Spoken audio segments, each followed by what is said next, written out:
To adjust home screen grid so you can display more apps and widgets in Samsung Galaxy S24 Ultra, swipe down the top of the screen and then tap setting icon. Scroll down the screen to find home screen. Tap home screen.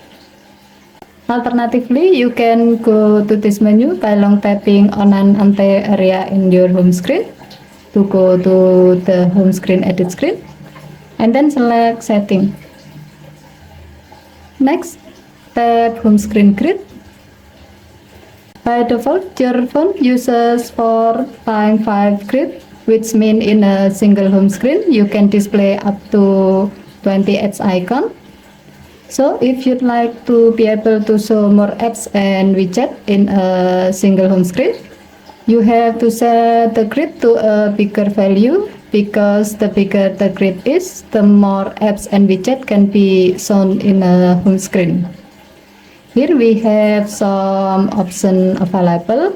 They are 4x6, 5x5, and 5x6. As the example, we will select 4x6, so we can display up to 24 apps icon on a single home screen. Next, tap done button to save the selection and apply to your phone. Okay, thank you for watching. Have a nice day.